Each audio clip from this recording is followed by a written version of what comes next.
Buenos días, bienvenidos a esta clase de análisis macroeconómico. En esta ocasión, lo que vamos a estar revisando en esta segunda clase es nuestra segunda y última parte de la unidad 1 sobre macroeconomía. Haciendo un repaso muy breve de lo que vimos en la clase anterior. Recuerden que la macroeconomía, digamos, el término nace después de la Gran Depresión de los 1930, derivado pues, de la crisis de 1929. Se establece la importancia del análisis de los elementos que afectan a las economías, ¿no? Vimos algunos elementos importantes que están relacionados con la historia moderna de la economía hasta pues, la actualidad y definimos, ¿no?, el concepto de macroeconomía como la rama de la economía que estudia sus elementos como un todo, de forma agregada.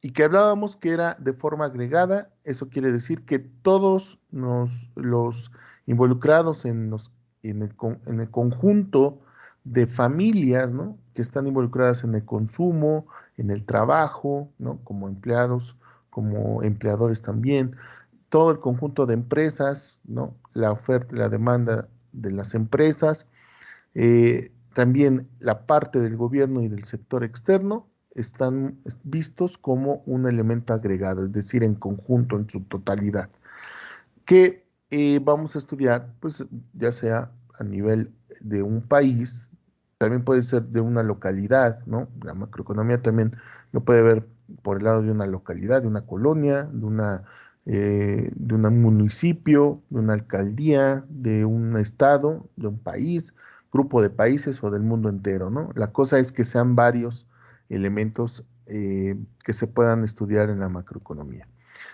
Y para tener, digamos, la macroeconomía tiene un objetivo, que es el establecer una política económica.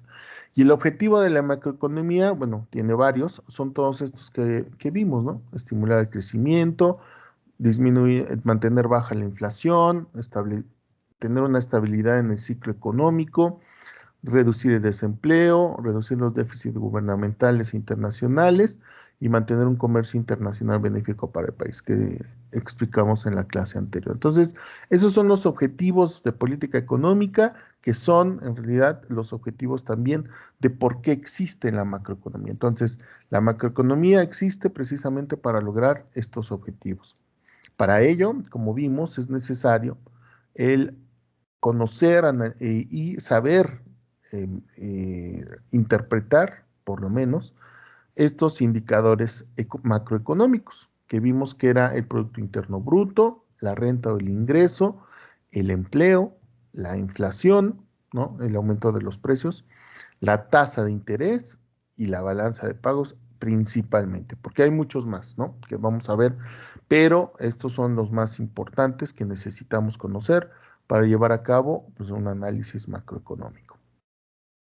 Y entonces nos quedamos en la parte donde veíamos que los principales instrumentos de la macroeconomía eran dos, ¿no?, que es la política fiscal y la política monetaria, ¿de acuerdo? Y veíamos que cada uno de ellos están, pues, relacionados uno con otro. Eso quiere decir que en un elemento importante de la macroeconomía, la política fiscal puede tomar un peso mayor para el establecimiento de la política económica o macroeconómica, o por otro lado puede ser también, si es un punto de vista más monetario, pues entonces la política monetaria tomará un papel mucho más predominante que la política fiscal. Y entonces nos quedamos precisamente en este elemento, en esta relación de los principales instrumentos de política fiscal y de política monetaria, que es lo que vamos a ver el día de hoy. En primer lugar, vamos a ver a qué nos referimos con política fiscal. Ustedes saben, por ejemplo, o han pensado, cómo es que el gobierno, ¿no?, gasta su dinero. ¿Ustedes cómo creen que le hace?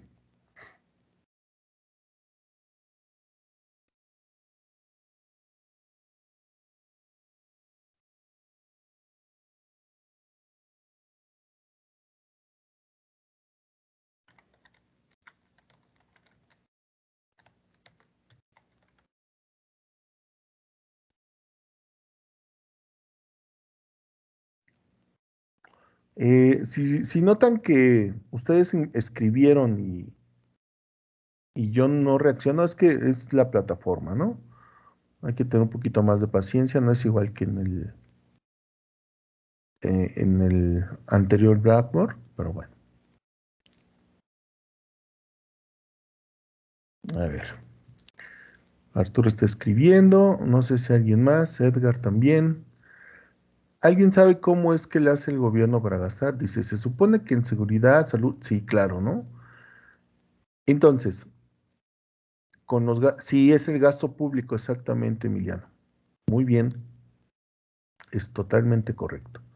Miren, en nuestro país, cada año, y eso lo vamos a estar revisando cuando veamos el presupuesto, cada año se tiene que preparar un presupuesto, ¿no?, tanto de egresos, que es decir, de gastos, como bien dijo Emiliano, y se tiene que también programar un programa de ingresos, ¿no?, que es la ley de ingresos de la Federación. Los que estén estudiando contabilidad, que creo que por aquí ya no tengo contadores, eh, por lo que vi en las listas, pero bueno, los que estudian contabilidad saben que cada año se cambia la ley, ¿no? La ley de ingresos.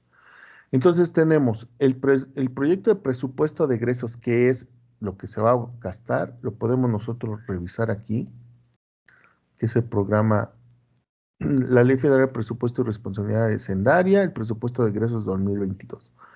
Entonces aquí podemos ver en este archivo PDF en qué se va a gastar el dinero. El avance físico de lo que se tiene de enero a mayo del 21 y del financiero de los programas. Pero aquí está el presupuesto de egresos del 2022. Y también se establece una ley de ingresos. La ley de ingresos se refiere a que eh, de cómo es que se va a recaudar ese dinero a, que se va a gastar.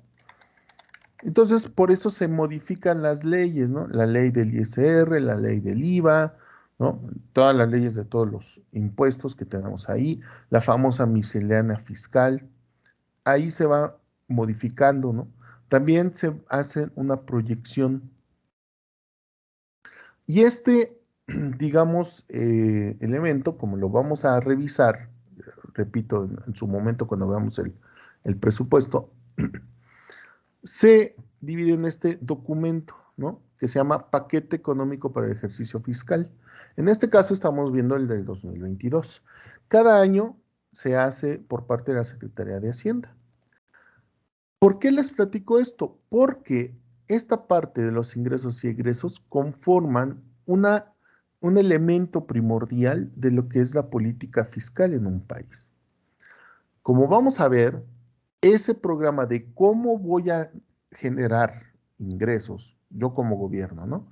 ¿Cómo voy a generar ingresos? Pues voy a cobrar impuestos de tal, voy a vender tantos petróleos, voy a vender de los bienes y servicios que produzco, voy a generar derechos y aprovechamientos, que son un tipo de impuestos, y calculo cómo me va a ir, ¿no?, de los impuestos que voy a recibir, y ya tengo un estimado de cuánto voy a recibir ese año. Ahora, con ese estimado, como lo vamos a ver, se hace hasta en 3 o 4 escenarios, dependiendo de las necesidades de Hacienda, que son, pues, el optimista, digamos, o el mismo que se tuvo el año pasado, un poquito más, o el pesimista o ya el de emergencia, ¿no? Se hacen varios escenarios que siempre se tiene un optimista y se tiene un pesimista, ¿no?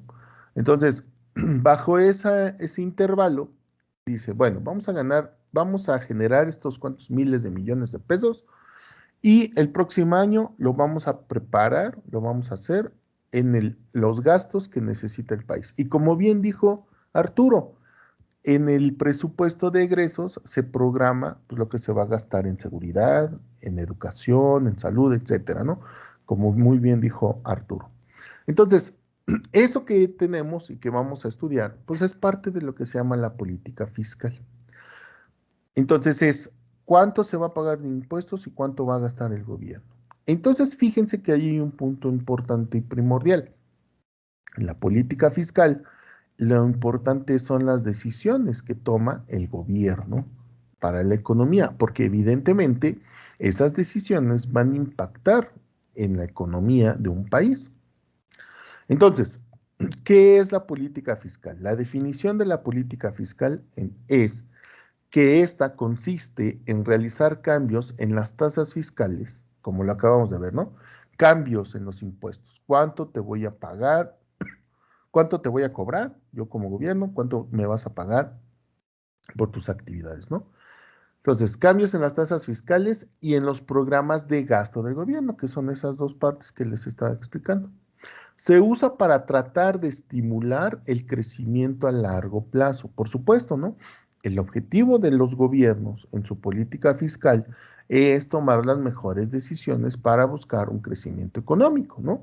Y que éste sea sostenible, ¿no? En un periodo largo de tiempo.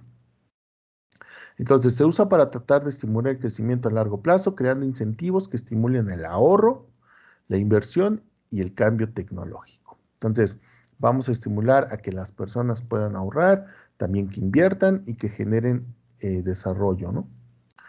También se usa para suavizar las fluctuaciones del ciclo económico. Y esta es la parte más interesante de esa, ¿no? Porque, bueno, es interesante ver cómo se conforma ese presupuesto de egresos y cómo se conforman esa ley de ingresos, ¿no? Es interesante, pero lo más interesante es ver cuáles son entonces los objetivos de política fiscal.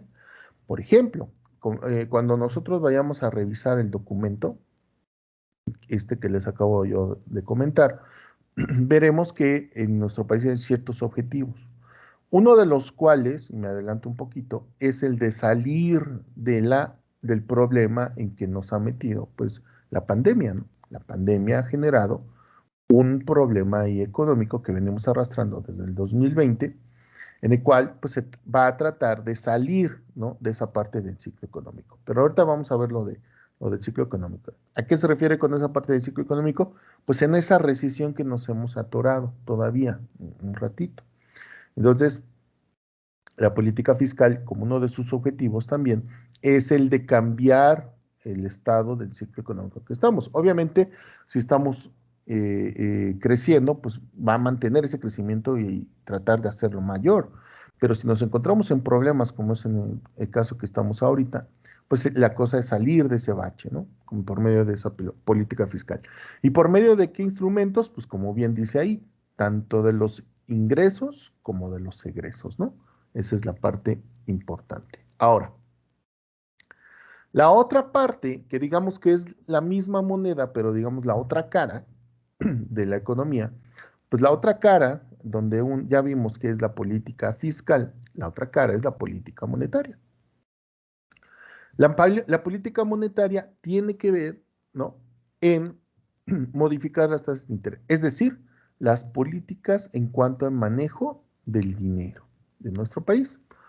Como bien dice el nombre, modificar las tasas de interés y la cantidad de dinero en la economía. ¿Eso qué quiere decir?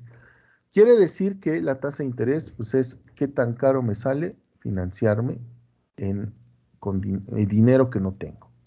O en otras palabras, si yo no tengo dinero y necesito dinero, pues tengo que pedir prestado.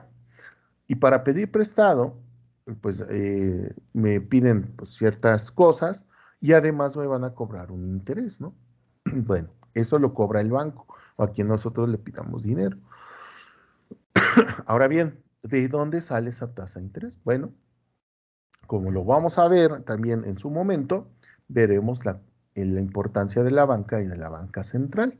Es decir, los bancos en los cuales nosotros tenemos nuestra cuenta y la banca central que son la que regula a los bancos. Esta parte de la política monetaria, ¿quién la aplica?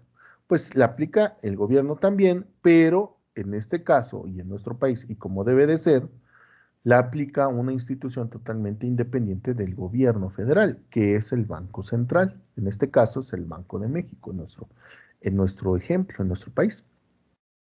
Entonces, el objetivo del Banco de México es, por medio de su política monetaria, mantener la inflación baja. Siempre van a ver ustedes que uno de los objetivos del Banco de México y de todos los bancos centrales del mundo es mantener la inflación bajo control. Es decir, una inflación que apenas se siente. Sin embargo, pues va a haber ocasiones como lo que hemos vivido el año pasado, por ejemplo, y que todavía lo estamos viendo.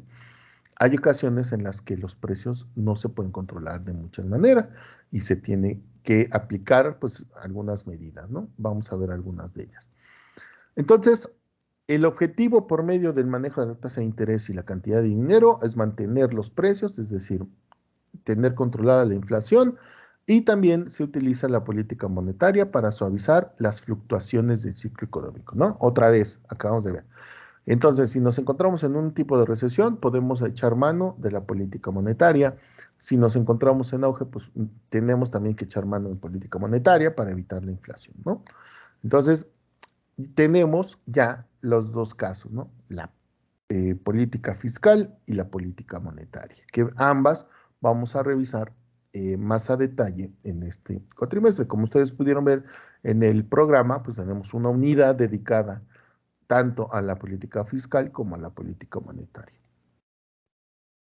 Ahora, en este aspecto de políticas, de política macroeconómica, nosotros podemos identificar dos puntos de vista, ¿no?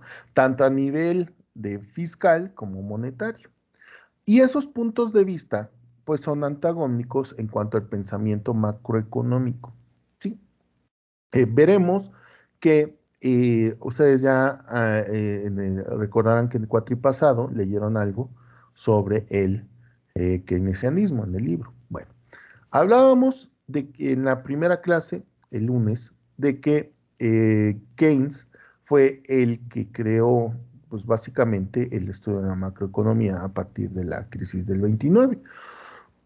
Y el pensamiento económico de Keynes se llamó keynesianismo.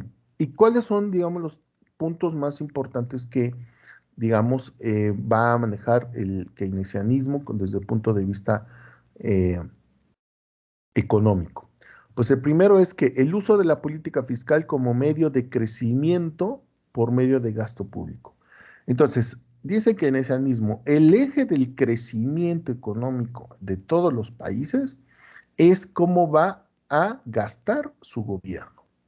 El gobierno puede generar crecimiento económico si utiliza correctamente sus recursos para poder aplicarlos en la propia economía. Es decir, el propio gobierno generando o obteniendo la riqueza de todo el país, lo puede aplicar ¿en qué? Pues en muchas cosas, en infraestructura, como por ejemplo, puede generar carreteras, puede generar, en aquel entonces, ¿no? Carreteras, vías del tren, aeropuertos, puede crear fábricas, ¿no?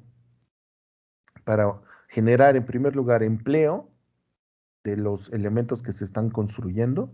En segundo lugar, también generar más empleo de las empresas que genere el gobierno. Es decir, el keynesianismo también está a favor de las empresas del gobierno, es decir, empresas estatales, de las famosas paraestatales o estatales, que generen actividad económica y que generen empleo.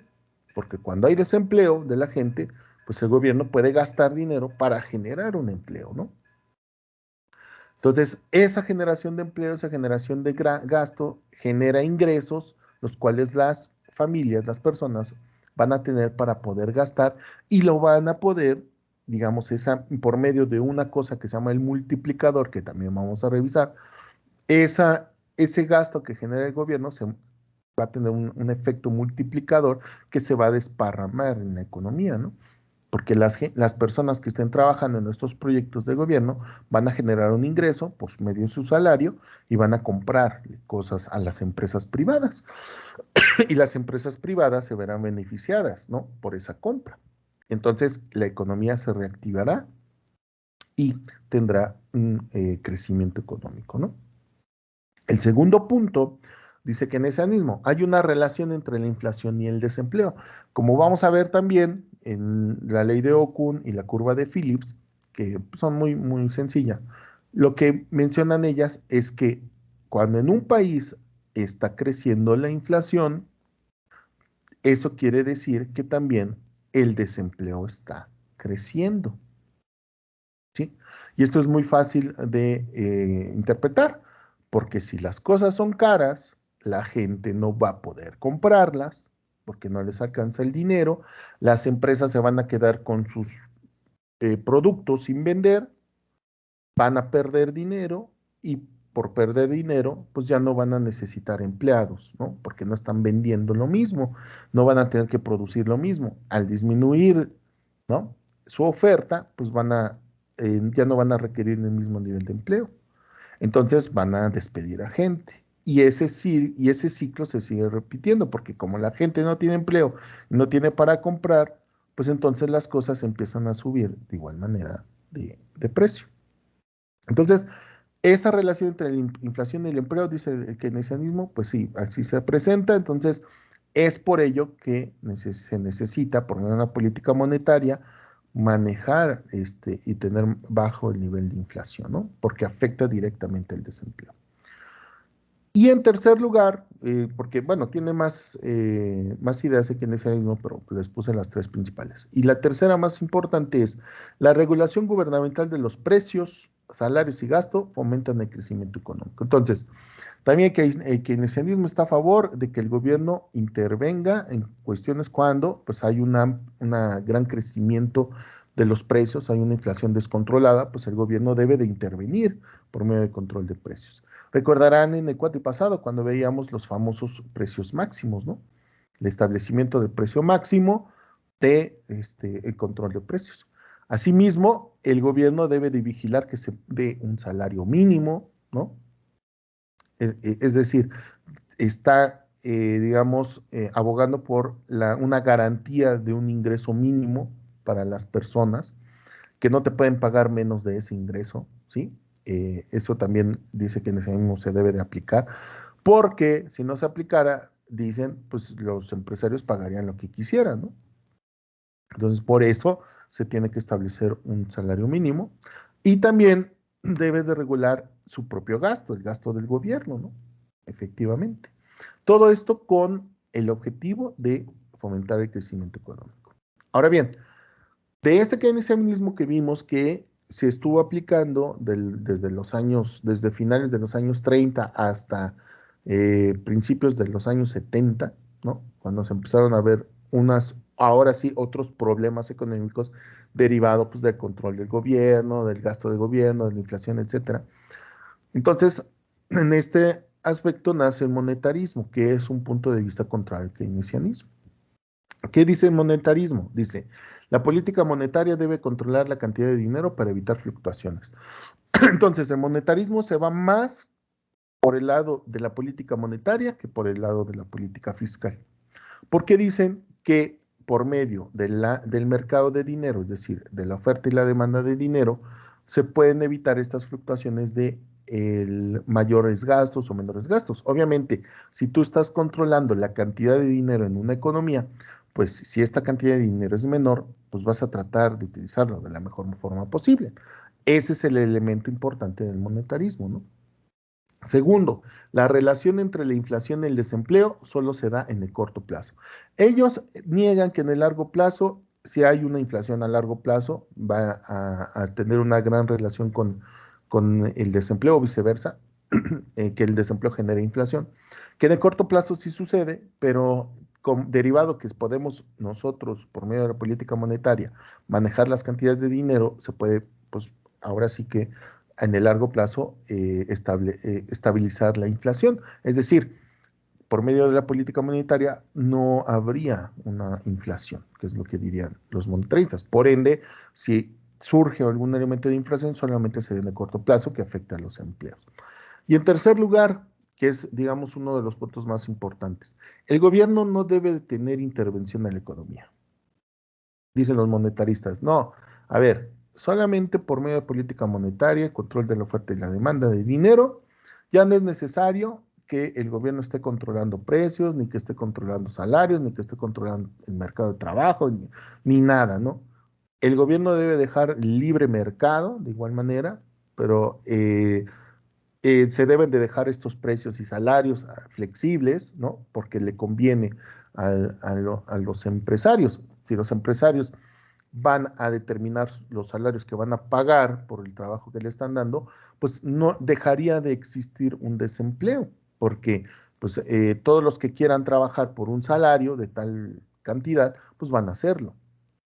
¿Sí? No estamos, digamos, forzando a las empresas a pagar un salario donde, pues, no van a poder generar tantos empleos como se requiera, ¿no? Por eso están en contra de la regulación de un salario, porque los salarios, dicen, se autorregulan por el propio mercado de trabajo y también de los precios, obviamente, ¿no? No debe de haber control de precios, porque como vimos, ¿no?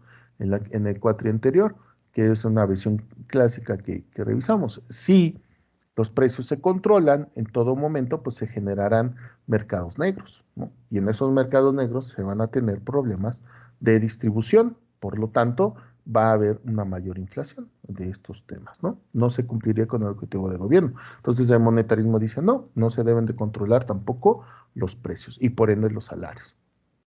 Entonces, el salario se debe de pagar conforme al ciclo económico que nos encontremos. Si los ciclos económicos dicen que estamos en una recesión, pues los salarios tendrán que ser bajos. Y cuando estemos a la alza, creciendo, pues los salarios deberán de ser altos. Es lo que dice el monetarismo. Entonces, como pueden ver, pues son dos puntos de vista bien encontrados, ¿no?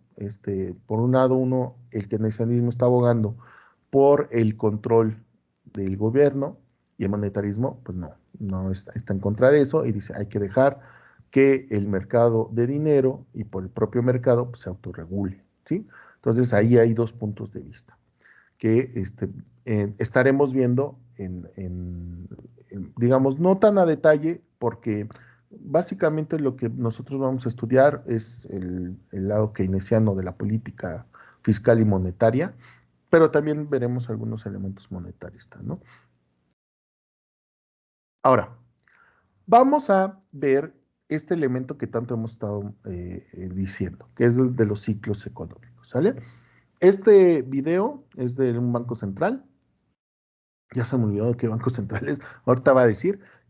Vamos a revisarlo y ahorita lo comentamos, ¿de acuerdo? Pero bueno, antes de entrar con el tema de los ciclos económicos, ¿alguien tiene alguna pregunta sobre lo que ellos de keynesianismo y monetarismo y de política fiscal y política monetaria?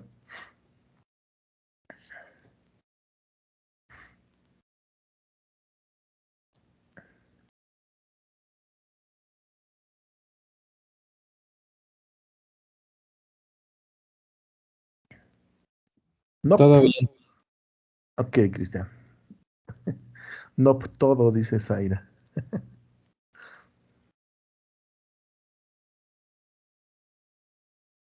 ¿No? ¿Ninguna duda? ¿Vamos bien?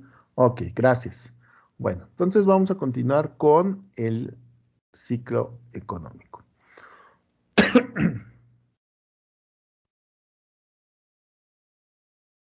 De Paraguay.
Bien, qué bueno que me avisas, Paulina. A ver, déjame ver. Ah,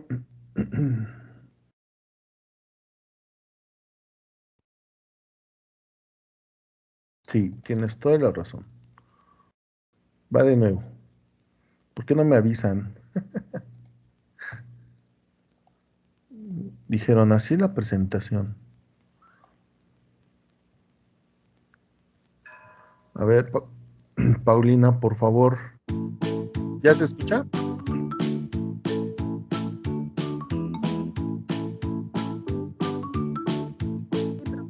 Sí, Ciclos económicos. gracias. ¿Alguna vez se preguntaron por qué la economía no crece de una manera uniforme ni regular? ¿Por qué un país puede tener varios años de crecimiento y de repente esto termina? Para dar respuestas a estas preguntas debemos entender los ciclos económicos. Pero, ¿qué son los ciclos económicos? Los ciclos económicos son variaciones en la producción, el ingreso y el empleo que se dan en la economía de un país. Estas variaciones suelen estar divididas en fases conocidas como expansión, cima o auge, contracción o recesión y depresión. Por eso, para entender a la actividad económica se deben tener en cuenta cada una de las fases del ciclo. La fase de la expansión es donde la actividad económica aumenta a un ritmo constante. Durante esta fase existe un aumento en la producción, del ingreso y de la cantidad de empleo. Tras la fase de la expansión se tiene la fase de la cima o auge, que es el punto más alto del ciclo económico y se da cuando la economía se encuentra en su mejor momento. Aquí la capacidad ociosa es escasa o nula, es decir, todos los factores de producción se encuentran ampliamente utilizados. Pero, tras el periodo de la cima, el ritmo de crecimiento de la economía disminuye, normalmente como consecuencia de un exceso de producción. El efecto de shocks internos y externos, como cambios climáticos y variaciones internacionales o locales de precios, lo que dificulta que se vendan los productos, lo cual lleva a la fase de la contracción o recesión. En esta fase, la producción disminuye, como así también el empleo y el ingreso de los diferentes actores económicos. El punto más bajo de la contracción se conoce como fase de depresión, el cual es el punto más bajo del ciclo.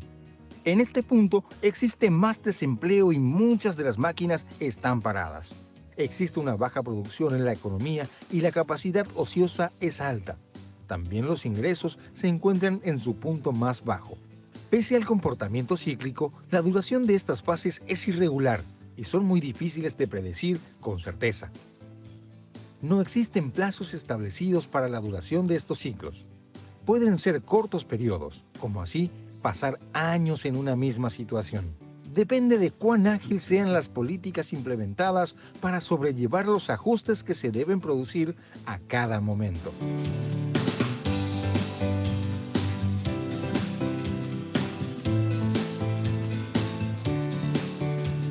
Bien, entonces, gracias a el Banco Central de Paraguay, muy buen video. Entonces, acabamos de ver que la economía tiene un comportamiento, ¿no? Y que estos ciclos se llaman ciclos porque se van a repetir, siempre se van a estar repitiendo, ya está demostrado que se está eh, repitiendo cada ciclo. Hablábamos de que en este video hay un ciclo de expansión, hay un auge o cima, ¿no? Hay una recesión y aquí hablaba de que existe una depresión, ¿no? Una recesión y una depresión en esta parte. Bueno, aquí en esta parte yo les puse recuperación porque a partir del punto más bajo, ¿no? Que es la parte de la crisis más baja, ¿no? Después de la recesión, empieza un efecto de recuperación, ¿no? Después del punto más bajo. Entonces, en la economía podemos nosotros ver estos ciclos económicos. Cuando hay una mayor expansión, está creciendo el empleo, están pues los precios más o menos estables, ¿no? Están creciendo, pero poco a poco. Hay poco desempleo, está creciendo la producción Y cuando se llega al auge, pues ya tenemos un muy poco desempleo, ¿no? Que dice ahí un nulo o muy bajo nivel de ocio. Bueno, vamos a ver que siempre habrá un desempleo natural y lo vamos a revisar. Y que en esta parte, pues tenemos la máxima producción, se tiene máximo empleo, los precios pues están creciendo, ¿no? Considerablemente. Entonces, cuando los precios llegan a un precio muy alto, como mencionaba en el video, los precios van a generar que esos productos se dejen de comprar porque ya están muy caros. Entonces, al dejarse de comprar, las empresas empiezan a resentir esa parte, empieza a aumentar el desempleo, el capital empieza a ser más caro. Al haber desempleo, pues hay menos consumo, hay menos producción, menos ingresos y empezamos en la etapa de recesión, que es lo que les mencionaba que nos encontramos ahorita en nuestro país. Ahorita lo van a ver ustedes. En esta etapa de recesión, vemos que está cayendo todos estos elementos, empieza a aumentar el desempleo, los precios están aumentando, están altos, hay un nivel de inflación y llegamos al punto más bajo, que es el que mencionaba el video. ¿Cómo le dijo? En De cuenta, depresión. Que en realidad, en lugar de depresión, bueno, lo podríamos llamar ahora sí de crisis, ¿no? La parte de la depresión más baja. Entonces, en esa parte de depresión, pues hay un altísimo nivel de desempleo. Los precios son altos, hay inflación, pero ya comienzan a disminuir porque pues no hay gente que gaste dinero. Entonces, las deudas aumentan, los problemas económicos se empiezan a generar para todos los sectores, todos resienten, ¿no? Aumenta la pobreza, la marginación, la desigualdad. Y entonces, en esa etapa de depresión o de crisis, una vez que se empieza a crecer, perdón, otra vez que empieza a crecer la producción y la economía, pues entramos en una etapa de recuperación, ¿sale?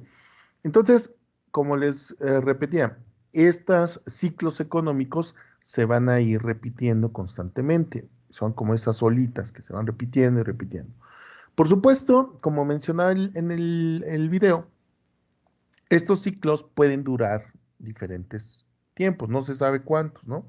Podemos estar viviendo una etapa de expansión y de auge bastante grande, bastante larga, como que fue lo que sucedió en los años, de los años 1900 a los 1930, ¿no? Hubo un constante crecimiento económico muy grande, ¿no? Que duró como 30 años. Entonces, esta etapa, pues, en aquel entonces duró 30 años, pero se tuvo un auge y a partir de ahí, pues fue el crack, ¿no? Fue una crisis que duró también muchos años, ¿no? En recuperarse el mundo de esa crisis. Comenzó a crecer y a partir de la Segunda Guerra Mundial se volvió a tener un tiempo considerable que fueron los años 50, los años 60, hasta mediados de los años 70, que es decir, prácticamente 25 años de crecimiento también en nuestro país sucedió, y que se tuvo pues, en las primeras crisis a finales de los años 70 por el petróleo y todos esos elementos, donde hubo una recesión y una crisis otra vez, ¿no? Y se vuelve a recuperar, los años 90 otra vez fueron buenos años, hasta llegar al 2009, donde hubo otra crisis internacional, ¿no? Y ahorita se espera que en los próximos años, dicen algunos que el próximo año, otros dicen que dentro de los próximos 5, se va a repetir otra crisis como la del 2009, ¿no? Y entonces, como pueden ver, pues estos ciclos se van repitiendo. Ahora, de estos ciclos económicos, nosotros podemos revisar cómo estamos, ¿no? Podemos analizar estos datos. El ciclo económico es un fenómeno entonces relacionado con el crecimiento de la producción, es decir, el PIB, el empleo, el índice de precios al consumidor, es decir, la inflación, la tasa o tipos de interés, entre otras variables macroeconómicas. Conociendo estas variables, podremos establecer las posibles tendencias del ciclo. Por ejemplo, vamos con este primer dato, ¿no? Que es el PIB de México. Déjenles paso la página aquí en el chat para que todos entren y la revisen. Esta página, se la recomiendo, no es una página con datos oficiales, ¿sí? Hay que tener cuidado, pero al compararlo con los datos oficiales, sí toma esos datos oficialmente. Entonces, aquí, digamos, esta página de datos macro, pues se las voy a recomendar para que estén utilizándole y que también la vayan a utilizar para su protocolo de investigación. Es muy intuitiva, es muy fácil de identificar. Fíjense, aquí están todos los elementos que nosotros creamos de todos los países que ustedes quieran, ¿no? Entonces, ustedes van a hacer este elemento. Ahora,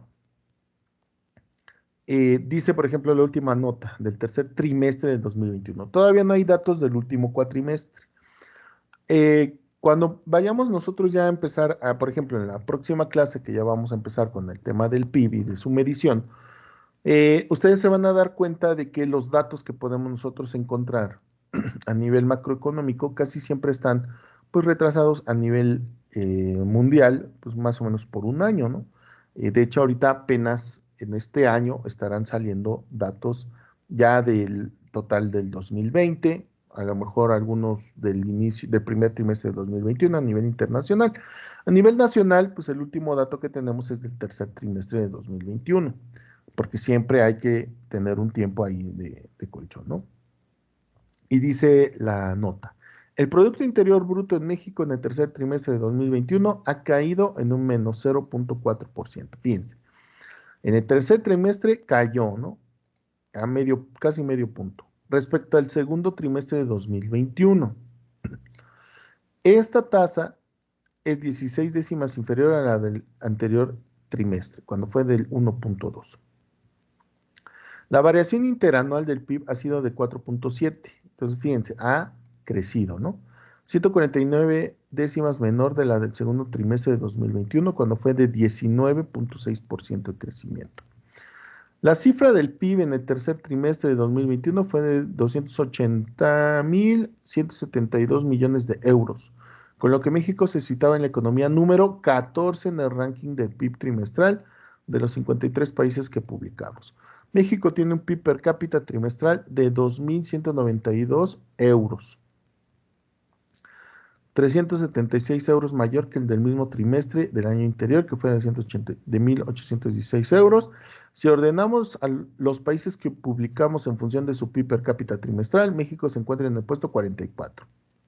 Fíjense, en el nivel 44 de PIB per cápita. ¿Qué es el PIB per cápita? El PIB per cápita es el PIB por persona. ¿Cuánto aporta cada persona al PIB? Eso es lo que significa el PIB per cápita, que también vamos a revisar en la próxima unidad.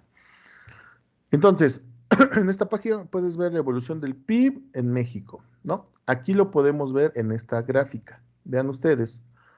El primer dato que tenemos es de marzo de 2005. Vean ustedes que podemos identificar los ciclos. Fíjense que aquí estábamos en un problema, ¿no? Con 158.000 millones de euros. ¿Cómo fue creciendo, no? Aquí tenemos una recuperación o un crecimiento, ¿no? Aquí está la etapa de crecimiento, que fue de marzo de 2005, llegó al auge en marzo de 2006. Y luego otra vez un problema, junio de 2006, ¿no? Aquí vuelve a haber una pequeña disminución, ¿no? No fue tanto. Luego aquí se mantiene, ¿no? Un nivel de recuperación, vuelve a caer y vuelve a crecer. Otro ciclo aquí tenemos, ¿no? En septiembre de 2008, el PIB trimestral subió hasta 201.000 millones de euros. Y después, hasta en marzo de 2009, que fue la crisis del 2009 a nivel internacional, fíjense el PIB hasta dónde cayó, ¿no? 158 millones de euros. Y luego otra vez una etapa de recuperación y de crecimiento, un auge. Y tenemos aquí, digamos, si hacemos una línea recta hasta el junio de 2013, pues se tuvo un buen crecimiento. Aquí hubo otro problema en diciembre de 2013, ¿no? Vuelve a crecer el PIB Estamos hablando del PIB a precios de mercado, ¿eh? Que esto también vamos a ver que es importante. Pero bueno, esto es para ejemplificar los ciclos económicos que tenemos. Otra vez tenemos otro ciclo económico, vean ustedes, marzo del 2016 hay un tipo de recesión importante, luego vuelve a crecer, junio de 2017 vuelve a bajar, luego vuelve a subir, ¿no? Hasta diciembre de 2019 y luego, ¡pum!, hasta dónde se cae. Esto ya es un punto bien importante, ¿no? De los 248 mil de euros, ¿cuánto bajó? Miren, ¿no? A 195. Estábamos a niveles del 2008, ¿no? Pues, pero este es derivado, pues, obviamente, de la pandemia y después creció muchísimo, ¿no? Hablábamos del 19%, que en realidad no se puede decir un crecimiento económico, un crecimiento del PIB, simplemente es una recuperación. Por eso es importante conocer los ciclos económicos, porque pues nos pueden chorear. Entonces, si quieren echarle porras al gobierno, no, no, no, es que crecimos 19%. A ver, no, no. Estamos recuperándonos y todavía ni alcanzamos una recuperación del 2019. Entonces, tranquilo, ¿no? Es una recuperación, no me quieras chorar. Pero también hay quien dice, no, no, no, es que nos encontramos en una crisis profunda por culpa del gobierno. Bueno, pues también es derivado pues, de la pandemia. Si nosotros revisamos todos los países, el que ustedes quieran, tienen este comportamiento. Y miren, por ejemplo, vamos a compararnos con, ¿qué país les gusta?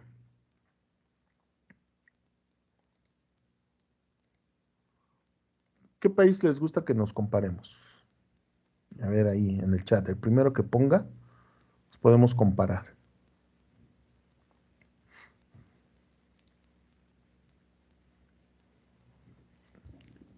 Inglaterra, va, me late. Ese es un buen país. FGH sería Gran Bretaña, ¿no? A ver,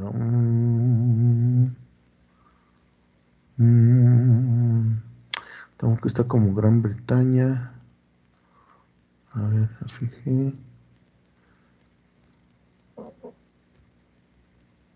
HI.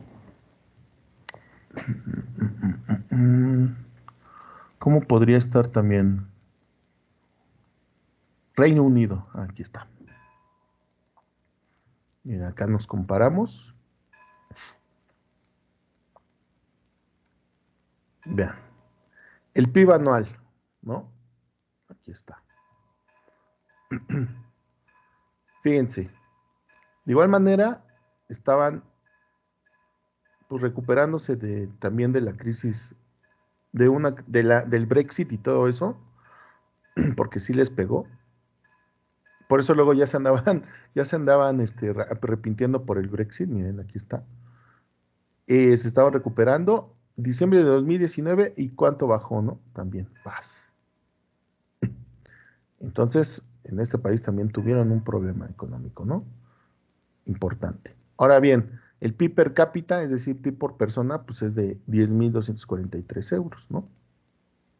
Entonces, pues es muy diferente al de México, ¿no? ¿Quieren a Francia? Perfecto. Vamos a ver a Francia. Francia, aquí está. Miras a ir a Francia. Aquí tienen todos los datos de Francia y todo eso. Lluvias. Aquí está. Fíjense. Diciembre del 19, junio del 2020. ¿No? Ahí está la caída también.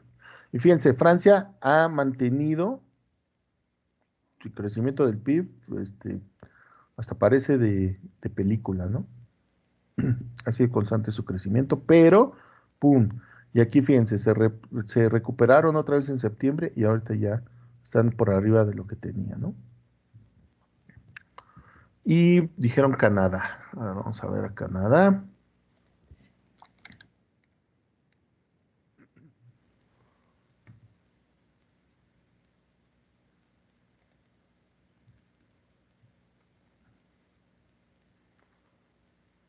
Vamos a ver su PIB.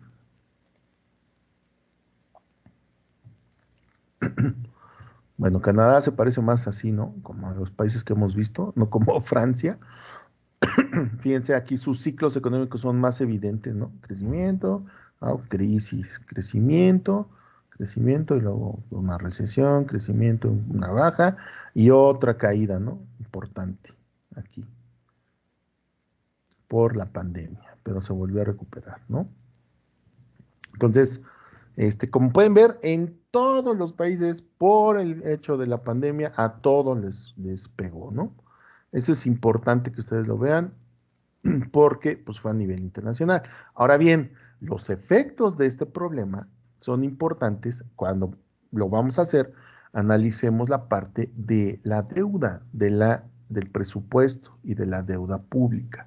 La deuda pública es muy importante porque aquí se diferencian de los países que están creciendo con deuda y de los países que están creciendo pero con poca deuda, y esa es una gran diferencia.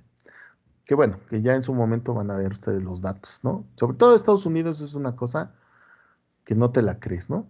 Pero bueno, entonces, así podemos ver el ciclo económico de PIB en México. Ahora bien, queremos ir a los datos reales, bueno, no reales, a los datos oficiales que publica en México por su metodología, por lo tanto, tenemos que ir a fuercitas a el famoso INEGI, ¿no? Aquí les dejo el link con INEGI. Estimación oportuna del Producto Interno Bruto trimestral, ¿no? Recuerden que hablábamos que el PIB es la producción que se tiene, que por cierto, la siguiente unidad pues, se va a tratar de puro PIB, ¿no? Y vamos a estar utilizando estos datos también. Vean ustedes, el Producto Interno Bruto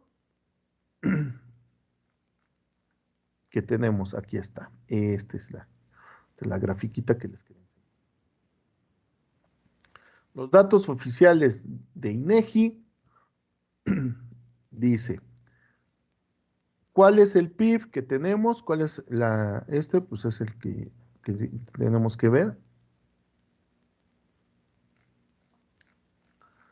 Es a precios de mercado, ¿no? Vean ustedes, ¿no? Este es en tasas de crecimiento, porcentaje.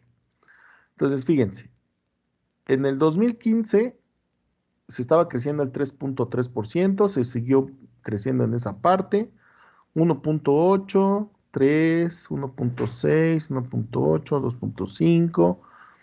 Fíjense, aquí cayó 1.2 nada más, 0.3. Aquí 2019, a partir del 2019 el PIB no creció, ¿no?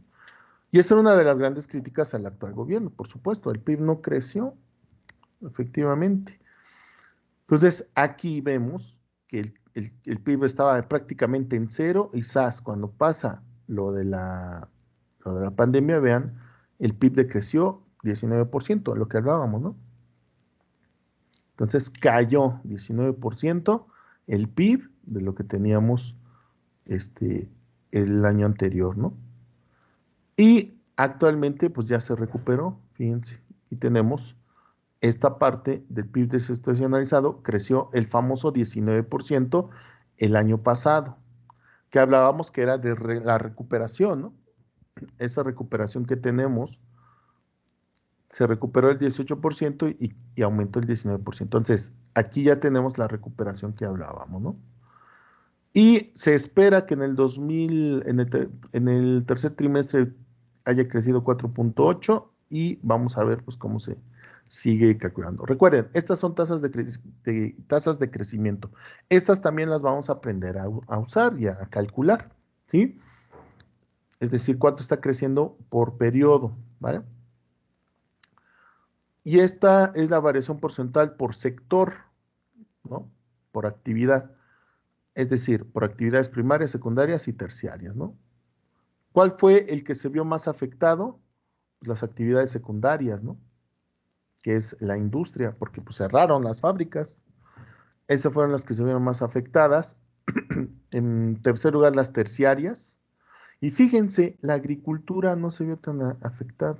Ganadería, pesca.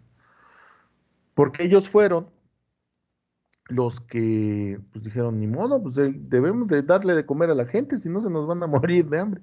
Ya ven que dijeron, vamos a cerrar todas las actividades no primordiales, pues obviamente la primordial era seguir produciendo alimento. Entonces, estos fueron los sectores, fíjense, que menos afectados se vieron. El sector más afectado, pues, fueron el secundario.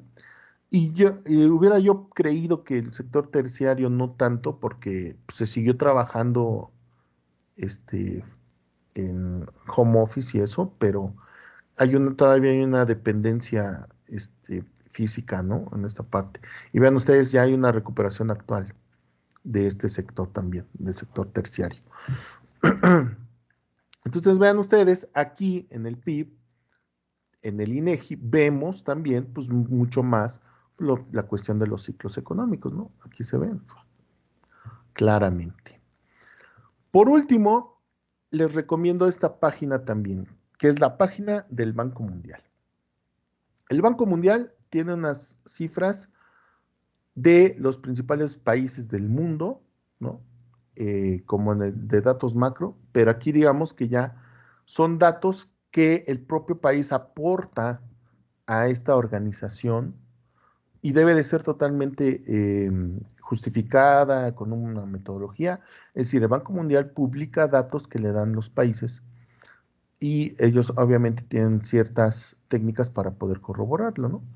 Y aquí tenemos el crecimiento del PIB en porcentaje y vean ustedes que sí, es muy congruente con lo que acabamos de ver con México. Sin embargo, aquí vean ustedes, es interesante, también INEGI lo tiene, pero no en una gráfica así, de 1961 a 2020, ¿no? Entonces aquí podemos ver cómo los ciclos económicos se están repitiendo constantemente, ¿no? Fíjense, la crisis que comenzó lo que les decía de los años 70, hay un auge en México por el auge petrolero, ¿no? En 1980-81, la crisis petrolera, ¿no? Fíjense cuánto disminuyó. Se va recuperando, 85 otra vez, México cae, se está recuperando México otra vez, 94 y la crisis del 95.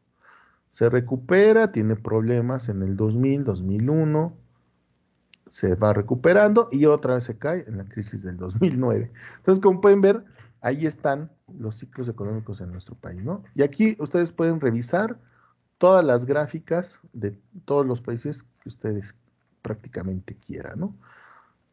Esto, ¿por qué se los cuento? Porque aquí ustedes van a hacer en su protocolo de investigación, que les digo, ya van ustedes a ver los detalles, pero ustedes van a escoger un país, ¿sí? Diferente al de México. Vamos a analizar nosotros a México y ustedes van a replicar un análisis como el que vamos a hacer de México, pero de otro país, ¿no? Y ustedes van a escoger el país, su equipo lo va a escoger. Entonces también vayan pensando en qué país van a escoger. Ya les estoy pasando de dónde obtener los datos, ¿no? Pueden usarlo aquí del Banco Mundial, pueden usarlo. También tenemos otro que no les puse, pero les voy a pasar, que es la OCDE. Y también pueden usar datos macro, no hay ningún problema. Y van a hacer un análisis macroeconómico del país que ustedes van a estudiar. Así que vayan pensando en qué país van a analizar, ¿de acuerdo? Nada más que pues todavía estamos esperando que lleguen más compañeros, entonces ya les daré detalle, yo creo hasta, como les dije, la siguiente semana vamos a dar chance. El 31 de enero ya les daré los detalles para que vayan trabajando con su protocolo, ¿no? La primera parte. Bien, ¿alguien tiene alguna pregunta, alguna duda de los ciclos económicos? ¿Todo bien?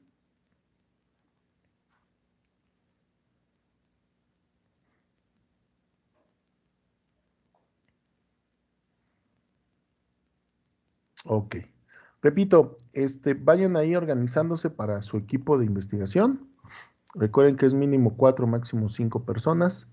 Eh, porque pues sí, sí van a ser varios temas, que van a tener que trabajar en su protocolo. ¿Sale? Bueno, vamos bien. Entonces, esta presentación ya está ahí en el Blackboard para que ustedes la chequen, para que chequen los links y todo eso, ¿no? Bueno, fíjense, algo que precisamente lo que yo les decía del Banco Mundial, tiene una publicación, en este año lo acaba de sacar, que se llama Perspectivas Económicas Mundiales, ¿sí? Ese documento también les puede servir, ¿no? Para su protocolo de investigación. Y fíjense, aquí les copié y les pegué el abstract, ¿no? Es decir, el resumen de ese documento. Y dice, y por eso lo pongo entre comillas, la recuperación mundial se desacelerará en medio de los continuos brotes de COVID-19. ¿Se acuerdan que veíamos aquí, acá, déjenme ponerles el ejemplo de México? Recuerdan que habíamos visto que los países que ustedes dijeron, Francia, Canadá, Reino Unido, tenían algo así también, ¿no? Una recuperación muy grande. De hecho, ya se estaba pasando ese punto, México todavía no. Eh, y había una recuperación. Bueno, ¿qué dice el Banco Mundial al respecto? Dice, la recuperación mundial se desacelerará, es decir, ya no va a ser lo mismo y puede ser que volvamos a caer otra vez. En medio de los continuos brotes de COVID-19, la disminución del apoyo macroeconómico y las persistentes dificultades en las cadenas de suministro. ¿Por qué? Recuerden que actualmente, sobre todo en Europa, hay ahorita todavía un problema que le llamaron crisis energética, que ese es un tema bien interesante. Porque ya ven que en Europa el año pasado, a finales del año pasado, tuvieron problemas de distribución de alimentos. Tuvieron un problema serio, ¿no? Por el frío y por la capacidad del gas y de la energía eléctrica, que tuvieron apagones y todo eso, porque decidieron de repente, ¿no? De un día para otro prácticamente, el cambiar su forma de generar energía eléctrica, que antes era por carbón y por quema de combustible. Pues dijeron, no, queremos ser más verdes, entonces vamos a usar pues la eólica, vamos a usar la solar, vamos a usar el gas, ¿no? Que es menos pues contaminante. Entonces muchos países europeos dijeron, sí, vamos a cambiarnos. Entonces genera un problema por por la pandemia, que no pueden generar la misma energía eléctrica, no pueden generar la misma cantidad de gas por el invierno que pasaron, que están pasando todavía. Entonces tienen un problema energético, no les alcanzan. ¿Se acuerdan de las filas que teníamos, que tenían ahí en Inglaterra para cargar gasolina? Este, Porque no hay un punto de distribución eficiente. No había cómo, ¿no? Ni gasolina, ni nada.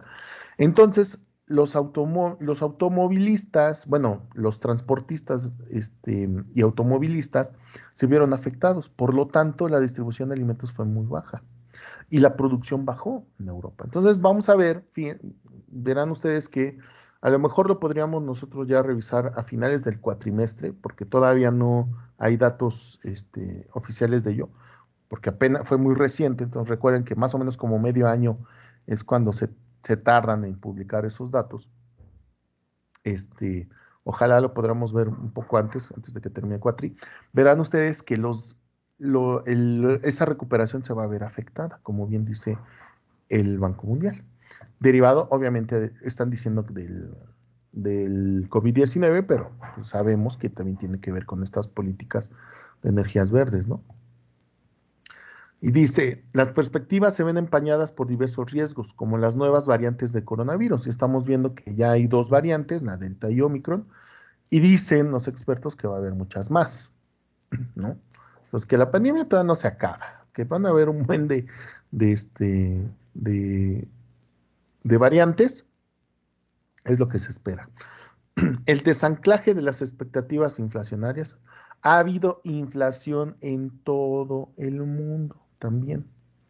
Eso lo podemos revisar, lo vamos a revisar. Van a ver ustedes que en todo el mundo hay inflación también.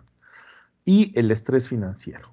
Si algunos países finalmente requieren una reestructuración de la deuda, fíjense, varios países además se encuentran endeudándose fuertemente, principalmente los países más desarrollados, se han estado endeudando muy fuertes. ¿Dónde podemos ver eso? Mire, por ejemplo, acá en deuda, ¿no? Podemos ver a nivel internacional. Vean. Eh, este mapita me gusta un buen de la deuda. ¿Qué es la deuda? Recuerden, es como el gobierno no tiene para gastar,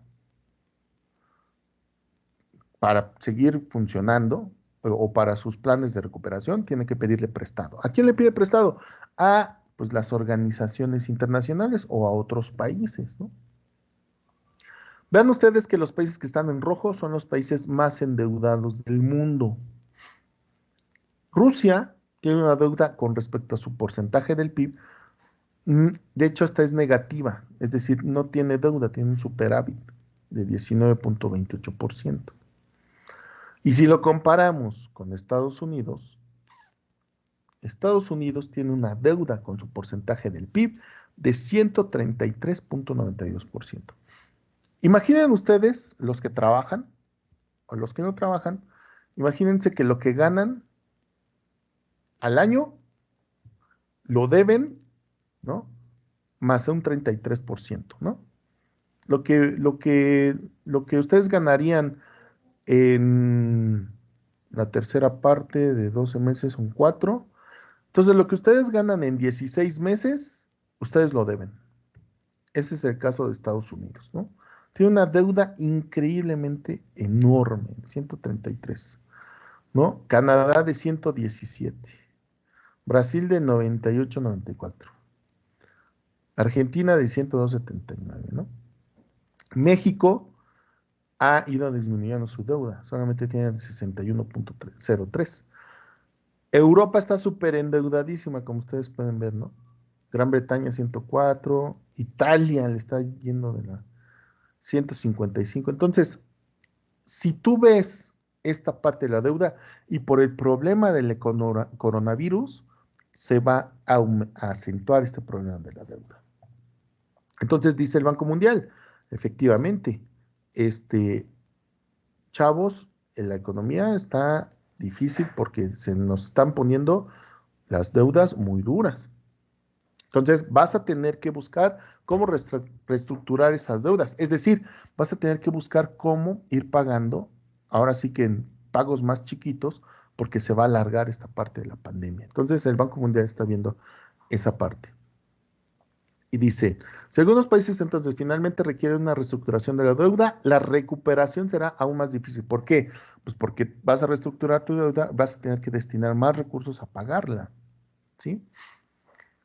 Entonces la recuperación será más difícil de lograr que en el pasado.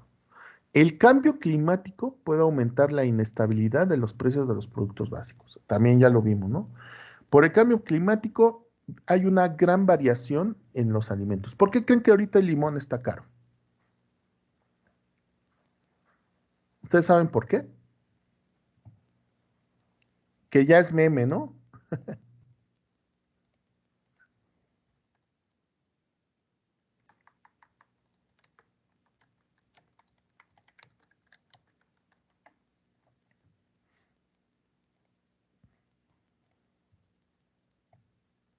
¿No? ¿No saben por qué el limón está caro?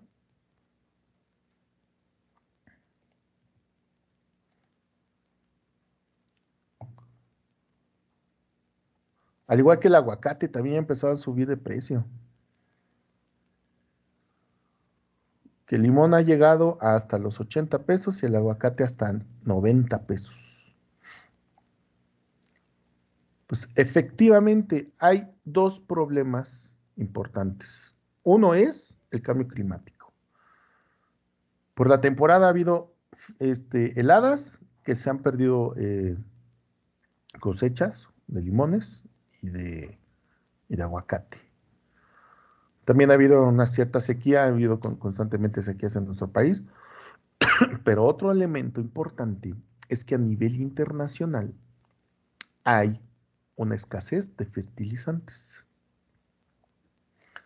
aunque no se la sabían. Entonces, esos dos elementos están haciendo que el precio de los productos alimenticios vayan a subir de precio. Y no solamente vaya a ser con el limón y el aguacate, sino que puede replicarse en algunos otros elementos. Pero es a nivel internacional esta crisis de fertilizantes, ¿eh? Precisamente derivada otra vez por la pandemia y por las políticas de cambio climático, etcétera. Entonces, Zaira, precisamente no hay mucha producción porque se han congelado las siembras y porque además hace falta fertilizante, no se está produciendo igual. Hay escasez, Zaira, muy bien. Entonces, fíjense, ese cambio climático, problemas en los precios de los alimentos. Entonces, ¿qué quiere decir? Pues que los precios de los alimentos van a subir y por lo tanto tendremos más inflación este año y el que viene, por lo menos. Y otra cosa, dice, las tensiones sociales pueden agudizarse como resultado del aumento de la desigualdad causado por la pandemia. Y ya lo había publicado la Coneval, la Comisión Nacional de Evaluación en nuestro país. Por la pandemia, la pobreza ha aumentado y no hay para dónde moverse. Pero no solamente en México, en todos los países hay una mayor desigualdad. Hay, los ricos siguen siendo ricos, pero los que eran pobres ahora son más pobres, ¿sí? Los que antes se consideraban clase media baja han pasado a ser pobres. ¿Por qué? Porque recuerden que perdieron su empleo, porque cerraron las empresas, hay una recesión. Entonces, si pierden su empleo, dejan de ganar un ingreso y se pasan entonces automáticamente a ser parte, fila del sector pobre. Entonces la pobreza ha aumentado, derivado de esta pandemia. Y repito, ha pasado aquí en México, pero también ha pasado en Estados Unidos, ha pasado en todo el mundo, prácticamente en Europa también. Estos desafíos, fíjense, subrayan la necesidad de promover una vacunación generalizada. Dice el Banco de México, deben todos los países vacunarse para reactivar la economía. Efectivamente, estar ya vacunados todos para que ya el coronavirus ya no sea un problema. Sin embargo, aquí, tanto en Europa como en Estados Unidos, es decir, hay un doble problema, fíjense. Y esto ya es de geopolítica importante.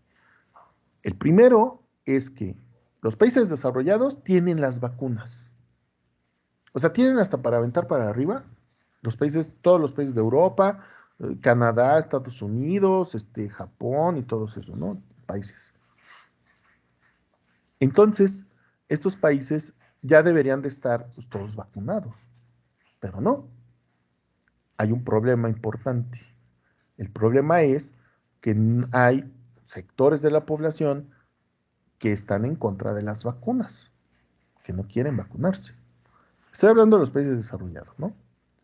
Ese es un problema. Si no tienes a toda tu población vacunada, entonces no hay famosa inmunidad de rebaño. Entonces, los países desarrollados no pueden generar. Ya ven que hasta hacen marchas en contra del uso del cubrebocas. Esto estamos hablando de los países desarrollados. Ahora, de los países en desarrollo como nosotros, fíjense, es muy raro ver que alguien esté en contra de las vacunas. Puede ser que sí o que no, pero pues ya los van llevando a fuerzas, etcétera, ¿no? Que por cierto, todavía me duele el brazo de mi vacuna de lunes.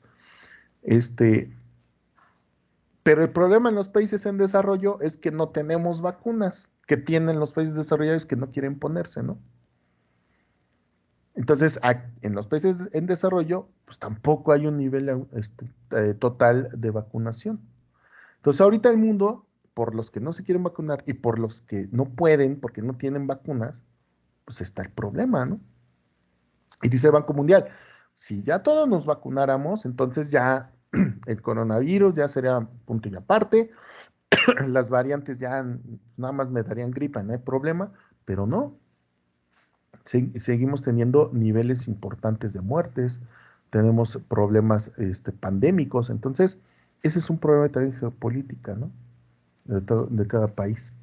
Entonces, estos desafíos subrayan la necesidad de promover una vacunación generalizada, mejorar la sostenibilidad de la deuda. Fíjense, el problema de la deuda vamos a analizarlo, que es muy serio a nivel internacional. Abordar el cambio climático, por supuesto que ese es un problema que ya se tiene que considerar, porque si no es ahorita, nos va a pasar como en Don't Look Up, ¿no? Nos va a caer el payaso. Y la desigualdad, que ese es el punto que así dejaron al último porque es importante, ¿no? La desigualdad, disminuir el nivel de la pobreza porque ha aumentado de forma importante. Así como diversificar la actividad económica. Entonces, como ustedes pueden ver que en este parrafito que publica el Banco Mundial, ahí vienen muchos elementos que vamos a estar analizando a lo largo de este cuatrimestre, ¿no? ¿Y cómo vamos a nosotros aprender todos estos elementos? Ya dijimos, con todos esos indicadores macroeconómicos, con las políticas fiscales, políticas monetarias, el análisis del PIB. Ahorita nada más vimos así de pasadita el PIB, pero ya en la próxima clase empezaremos a ver de qué se trata, cómo se mide, cuáles son sus elementos que lo conforman, ¿no? Y por qué es una medición que todavía se considera importante. Vamos a ver alternativas también al PIB, porque el PIB no nos dice toda la película, lo vamos a ver esa parte. Y también vamos a estar viendo, ya en la segunda parte de nuestro curso, pues las relaciones internacionales que debemos de tener, ¿no? Que esas son bien importantes en cuanto al desarrollo económico. Bueno, ¿alguien tiene alguna duda, alguna pregunta? ¿Algo que les llame la atención?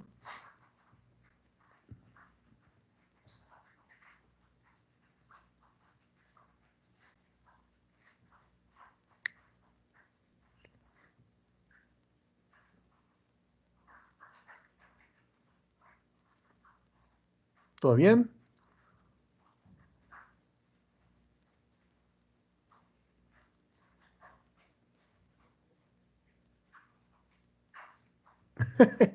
Así es, Cristian. De hecho, me da risa que hay veces que dicen, ay, ¿por qué estudié si antes era más feliz, ¿no? Y es que cuando empiezas a aprender cosas, de ver cómo está la situación y a ver, ya que te quitas el velo, ¿no? Porque, ay, estás en el despapalle, pero empiezas a ver con datos, con la realidad, sí te puede deprimir un poquito, ¿no? Así es. Julio César, ¿por qué está caro el limón? Pues lo dije. Ay, Julio César, ¿dónde andabas? Pero bueno, por dos principales causas. La primera, por el cambio climático, ha habido heladas donde no debería de haber. Hay sequía donde no debería de haber. Y tercero, bueno, segundo, porque hay escasez de fertilizantes por, por la pandemia. Entonces, como bien decía su compañera, la producción de limón y de aguacate ha disminuido. Y eso ha generado, pues obviamente, si tu oferta disminuye y tu demanda está igual, pues ¿qué pasa? Pues los precios suben, ¿no? ¿Sale? Bien. ¿Alguien más tiene alguna otra pregunta?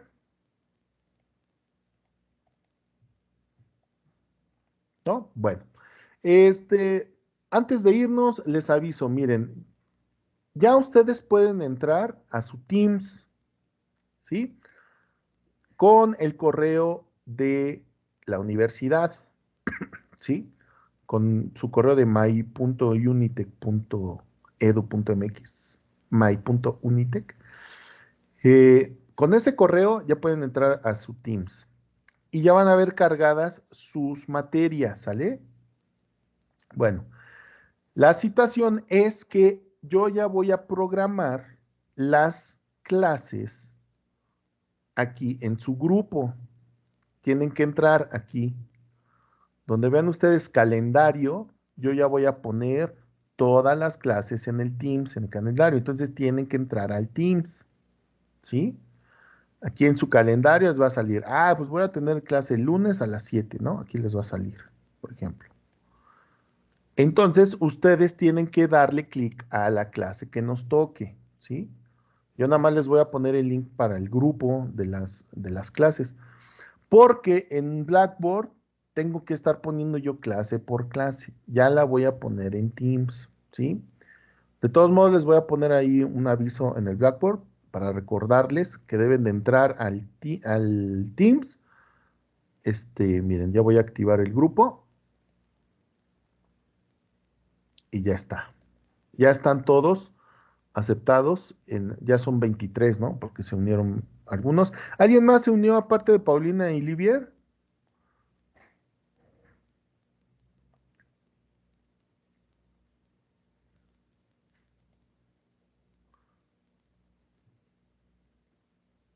Así es, Cristian. Muy bien. Dice Dayana, yo tengo una duda, profe. ¿En dónde podremos ver las clases grabadas? Dayana, también, yo estoy guardando las clases grabadas. En el Teams se pueden ver. Nada más que en el Teams están cierto tiempo porque se van borrando. De todos modos, yo voy a subir las clases hoy en la tarde. Cada semana voy a subir las 2 clases de la semana, ¿sí? En mi canal de YouTube. Ya después yo te paso, les pongo, bueno, de hecho aquí en la presentación, aquí está mi liga para mi canal de YouTube, ¿sí? Y aquí está mi liga para el Twitter. Ahí, si la quieren checar, esas son las únicas redes sociales que uso. No uso Instagram. El Facebook, pues no se los puedo dar porque pues, es personal, pero el canal de YouTube y mi Twitter sí, con todo gusto. ¿Sale? La presentación que acabo de poner ya está subida a Blackboard, donde la podrán ver. Recuerden que les dije que toda la información y documentación y cosas que veamos en clase, yo se las voy a subir aquí en contenido semanal. Dayana. Por ejemplo, aquí en la semana 1 ya está el plan de trabajo y la presentación que acabamos de ver. ¿Sale? Por favor, agreguen, Julio César, ¿nos puedes hacer favor de pasar el link del grupo de WhatsApp para Paulina y para Livier? Mira, Suridey también. Suridey, por favor, en información de curso, hasta abajo hay un formato que quiero que llenes. Por favor, llénalo. Déjate luego.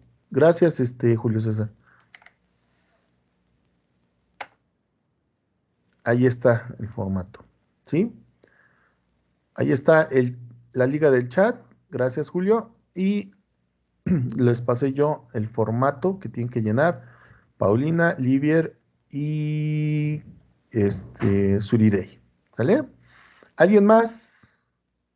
Suridey es nuevecita. ¿Alguien más nuevecito? Recién salido del horno.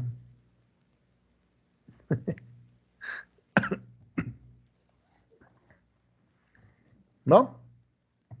Bueno. ¿Alguna otra duda? Ya cuando estén arriba las clases en mi canal, yo les mando un mensaje ahí en el grupo, ¿va?